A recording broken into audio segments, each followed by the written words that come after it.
Good afternoon, ladies and gentlemen, and welcome to this press conference from the 50th anniversary of the World Economic Forum here in Davos. You've seen it, you heard it, you've read it. Climate change, fighting climate change is definitely one of the headline topics of this press conference. Yesterday and today the headlines were dominated by two of the participants here in Davos, clearly Greta Thunberg and Donald Trump. But as it's in the name, World Economic Forum, it's also important to have a look what the private sector is doing in that space. This press conference is dedicated to exactly that topic. It's under the headline Financial Giants Moving Trillions to Attain Net Zero Carbon. Quite an ambitious title, even for the World Economic Forum. What happened last year is that some of the largest investors in the private sector joined forces to radically reduce the global carbon emissions by ensuring that their portfolios, their investments would be carbon neutral by 2050.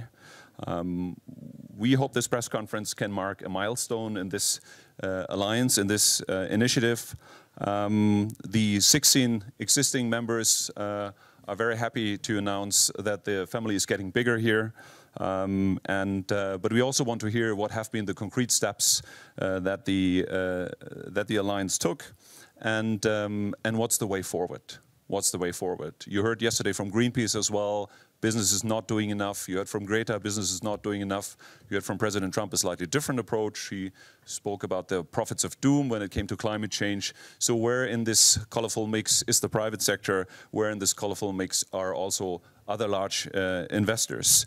I'm pleased to be joined by an expert panel to discuss this question, update both you, members of the media here in the room, and our audience on the live stream on the progress on that front. On my immediate left, I'm joined by Christiana Figueres. She's the conveyor of Mission 2020, and for those of you who might remember, she was also the executive secretary at the UNFCCC, so quite an illustrious commitment to fighting climate change.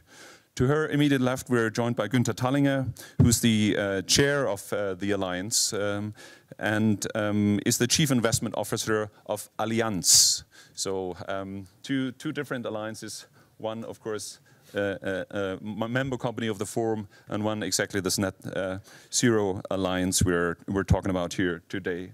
To his immediate left, we're joined by Tom Joy, who's the Director of Investments at Church Commissioners for England. So I'm not saying you're a suspect, Tom, but you're definitely not one of the usual suspects to find here in that space. So we're very happy to have you.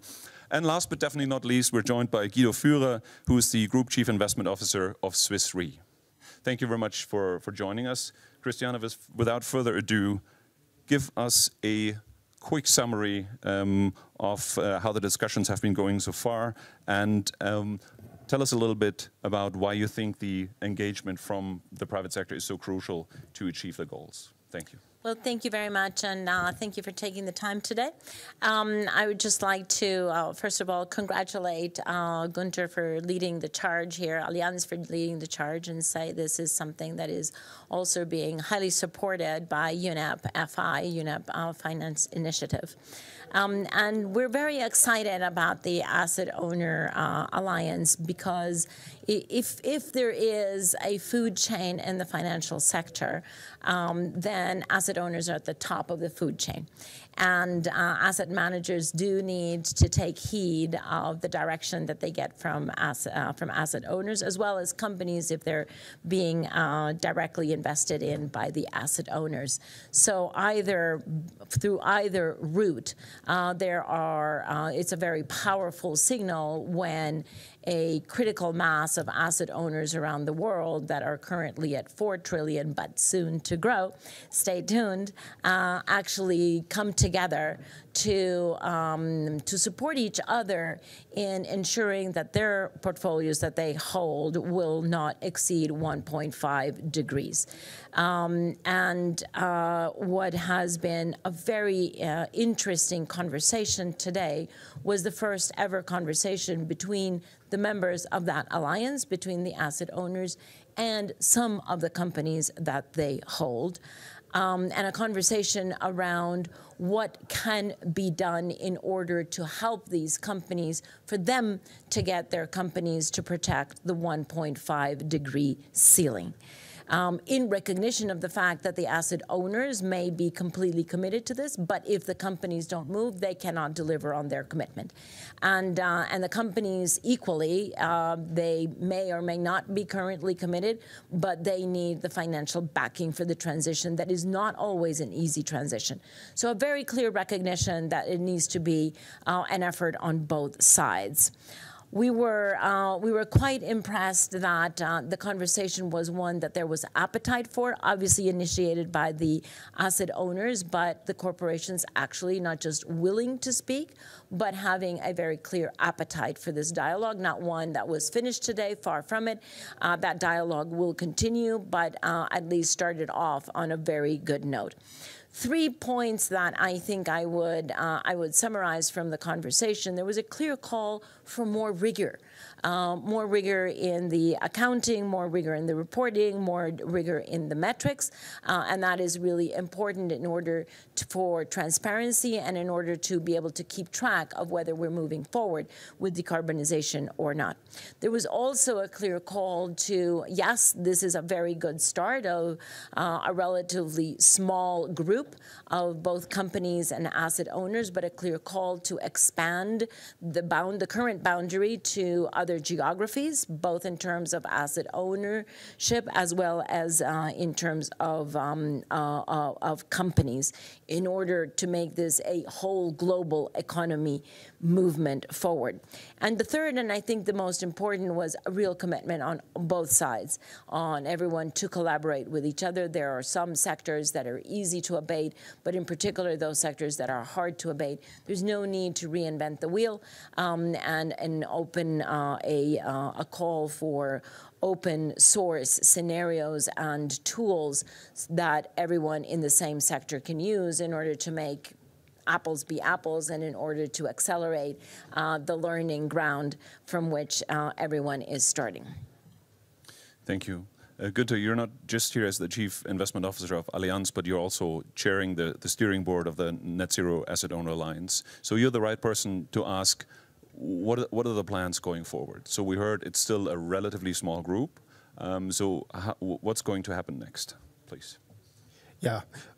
First of all, I should start out with the commitment that these 16 asset owners made. The commitment is indeed net zero 2050. Some people misunderstand this a little bit and believe this means net zero 2050, nothing happens till close to 2050. Quite the contrary is the fact. The group of asset owners is now working especially on how can we measure the carbon footprint of these entire portfolios. And as Christiane already said, we are well above 4 trillion.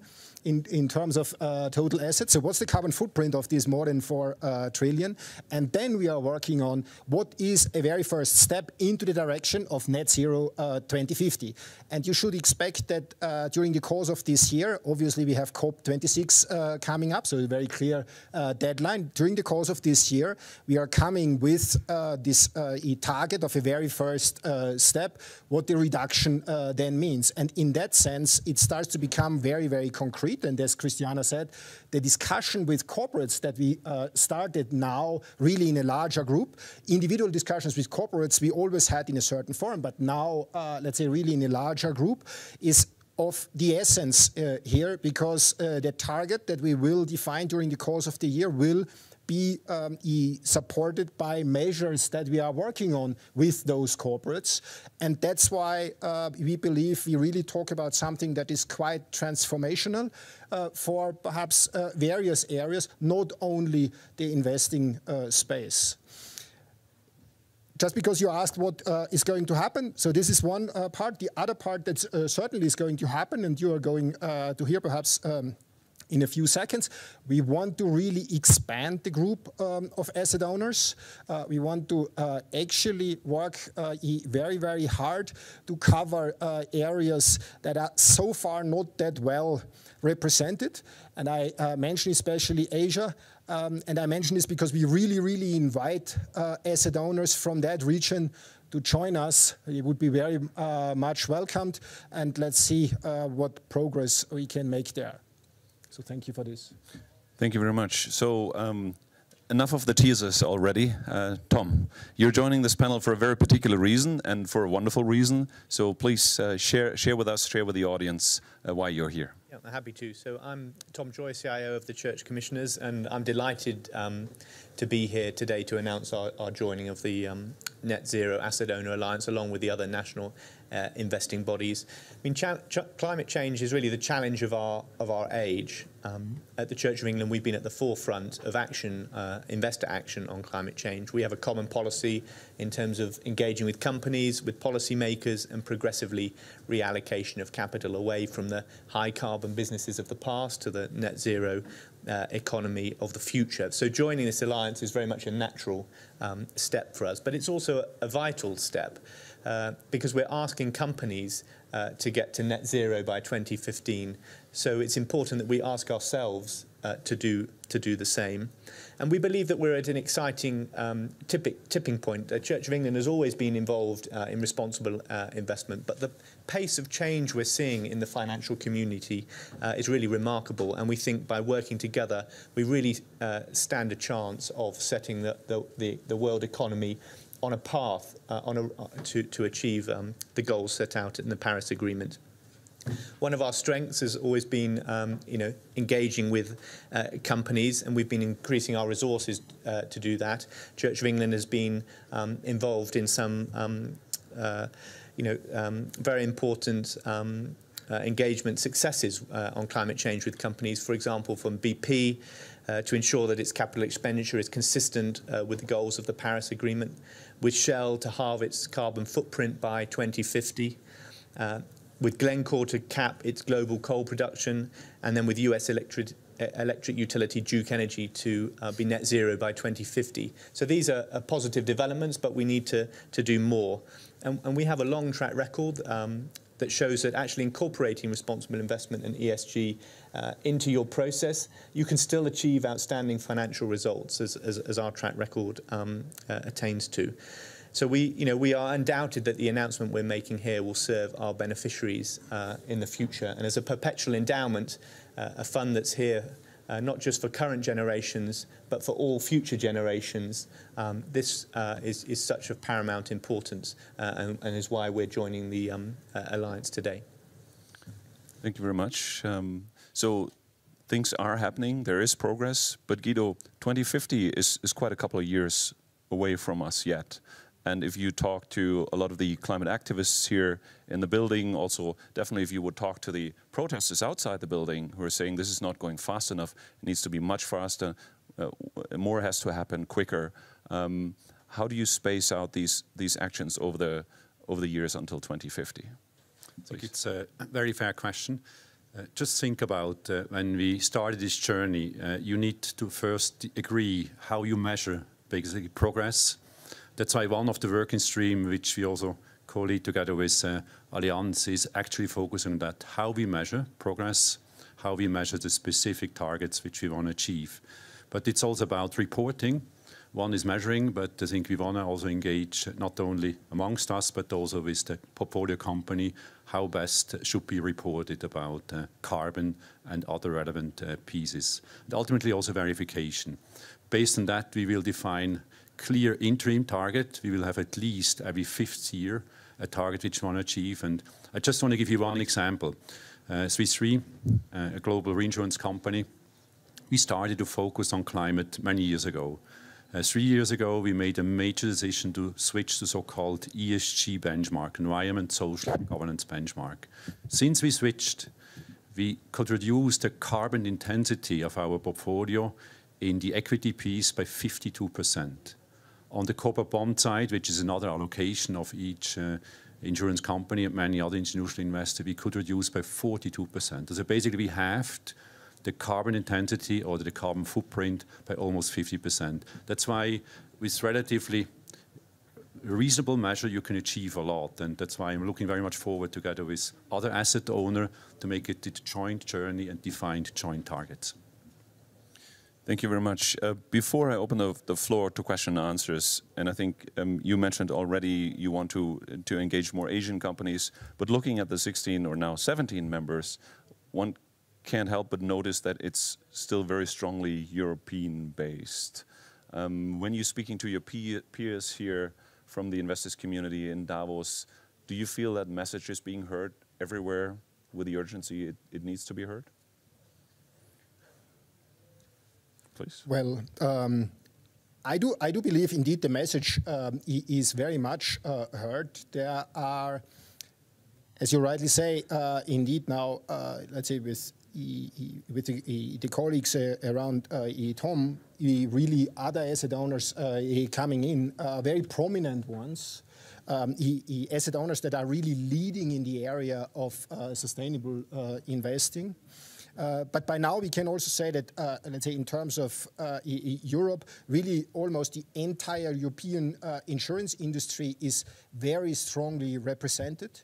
Because what we also can announce here today is that, let's say in addition to all the names that you can find already on the webpage, also Generali Insurance is going to join us, and they are very happy with us announcing this here at this conference. So in terms of Europe, you are fully right. We develop a very, very good position, and we also believe we can move here already quite something. But yes, we have this discussion with other asset owners, and they're especially about their context. And that is something that we need to be very honest about. The context in terms of policy making, but also, let's say, the communication from the various political sides is something that we, to a certain degree, really rely a little bit on how we can expand. And we really hope for other jurisdictions to be more open in terms of promoting their asset owners to join us. That's almost a request. That would certainly alleviate the decision-making for these asset owners, especially, we believe, in some Asian countries. And there, as you know, they are really very, very relevant asset owners whom we really would like us to join. Yeah. Make it a request, not just almost a request. So if you're watching and representing one of these organizations, get to work. We have questions from the floor. We have a microphone coming, especially for the sake of our online audience. If you could state your name and organization, please. Thank you. Great. Catherine Cunningham. I'm with Thrive, National Intelligence Media, and Eurovision News and Events. And my question is, if it was, seems relatively easy once you do the metrics and you really look at the gains in reducing a carbon footprint. You said you've reached the 52 and 40% mark and having carbon reductions with a number of your companies that you work with. Was that just the low-hanging fruit, and now we're sort of looking at the next 50% of offset if we're looking to get to carbon neutrality, maybe in a carbon negative future?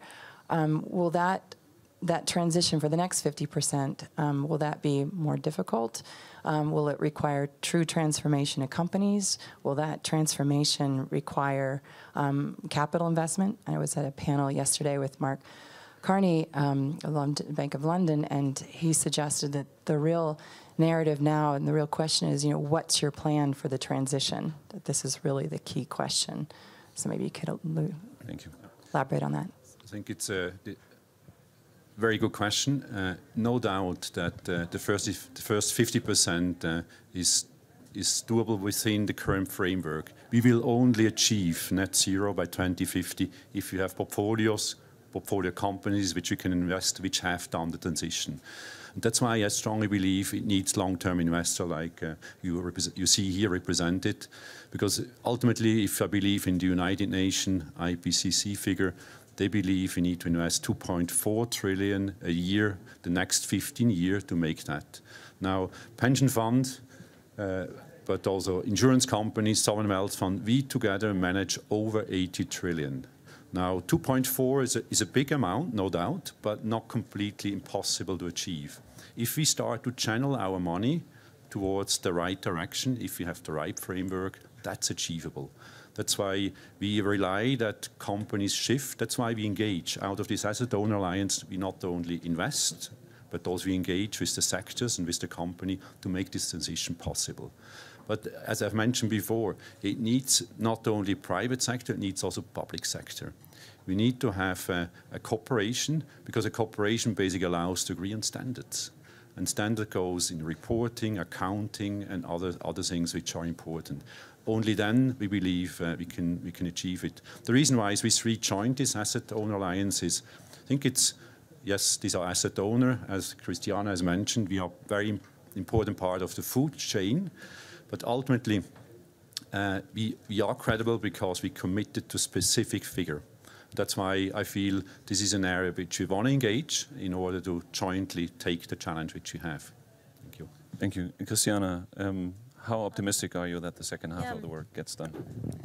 Yeah, I'd love to complement that because I think it's important to understand that when you go to a company, as this Asset Owner Alliance is doing, and asking them to decarbonize, because otherwise their portfolios can't be decarbonized, you have to understand how a company goes at that. First, they go to the carbon that is fully under their control. That means the carbon of their operations, and they go for first efficiency, and they move to renewable energy, and they look at, you know, everything that is under their control. Then, of course, they will look at scope 2, which is how is that actually beyond their own operations. But then the most important part of almost every single sector is scope 3, which is the suppliers.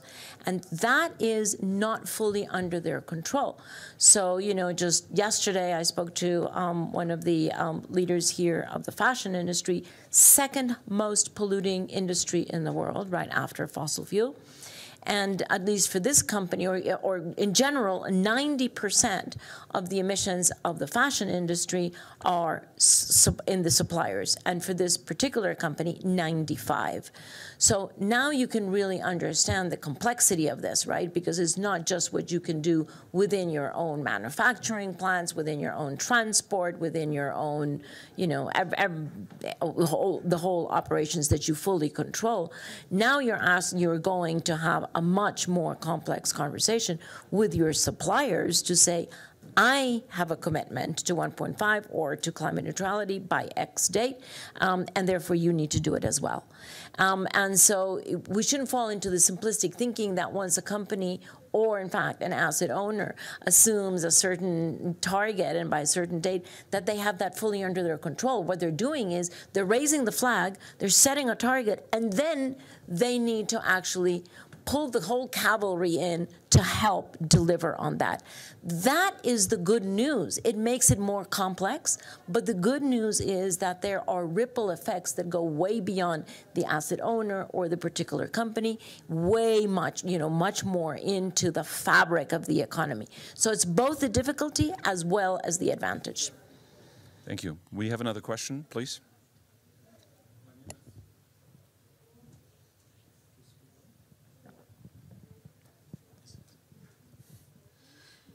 My name is Hannes Koch. I'm with Tageszeitung Taz Berlin, among others. Mr. Tallinger, I would like to know whether you could give some more details, concrete figures maybe, on how fast you would be able to shift amounts of money. Because yesterday, Allianz CEO Oliver Bäte said that it shouldn't go too fast and that he can't put too much pressure on his own company in terms of speed shifting amounts of money. Yeah, I would say it's quite clear that, that one expects that there must be money shifted. The money shifting is, in essence, divesting in some area and investing in some other area. Now, this is clearly a step that an investor should consider, but for us, this is a form of an ultimate step, the divesting especially, simply because we believe we actually can make or achieve a much, much bigger impact by working with the companies we are invested in or we finance, or the assets we are invested in. If we work with those assets, we actually have a good chance to do indeed value creation, and that's actually what an investor is really looking for, an asset that overall evolves. And therefore the divesting is something that is really a little bit a difficult element. Now, I do not want to kind of not answer the question because there's always the idea how fast can we act. In terms of fast acting, I ask to please let us define the target, as I said, let's say during the course of the year, how our portfolio, the carbon footprint is going to develop in a first step. That will quite clearly give a good understanding of what the speed is. It's not necessary that behind that we really have then shifted money, but we have actually a very clear plan how to work with companies. And yes, it is the case. In some forms, there might be also a little bit of shifting in there. But as I said, it's more the ultimate step. The much more important thing is to engage with companies and let them, together with us, develop their sustainability agenda. Thank you very much. Are there any other questions from the floor? If not, Tom, let me ask you, Christiana mentioned the first step is always working on your own operations, right? Can you talk a little bit about some concrete things that, that you have done as the Church of England? Because I'd imagine your operations look quite different from your other colleagues here on the panel. Yes. Well, in terms of things we have done from a sort of positive environmental aspect, you know, we have a reasonable allocation to venture capital. I mean, one of the solutions to climate change will be technological. And so, you know, having a meaningful allocation to start-up venture capital, we hope in time will help deliver the technologies that we will need to make this transition. We also, you know, have roughly about 4% of the portfolio in sustainable forestry. Now that's, as we heard at our discussion earlier this morning, that is obviously great. Obviously, having a sustainable forestry portfolio is good from a sort of carbon capture perspective. But ultimately, you know, when the trees are fully grown, it will only be carbon neutral. But that's still an important step. We also invest in what we would call win-win investments. So, you know, waste to energy, for example, we have a fairly meaningful allocation to that in the US. So we are very much looking for renewable investment opportunities on our land that we own in the UK and globally, as well as Gunter said, engaging, you know, upping our resources to engage with companies, because I do. To sort of answer across the two questions that were asked earlier, yes, capital has to shift into renewable technology and new opportunities, but the climate crisis will not be solved unless the transition happens. You know, divestment is not the answer to the climate problem. That won't sadly solve. While ultimately, as asset owners, we always retain that right. If companies just refuse to listen to our engagement, ultimately, you know, it will be that we'll have to divest. But it won't solve the climate crisis. We have to engage. So, dedicating more resources to that internally, upping our game, as it were, on the engagement front to really have some more wins, like the ones I talked about in my opening remarks, is what we're doing. Thank you very much. So it is clear it's a very complex challenge, but there's reason to be optimistic. The alliance is growing. Mindful of the time and the full schedule of everyone here of the panel, let me thank you. Thank you for being here on the panel, for giving us this update, and thank you for watching and being here in the room. Thank you very much.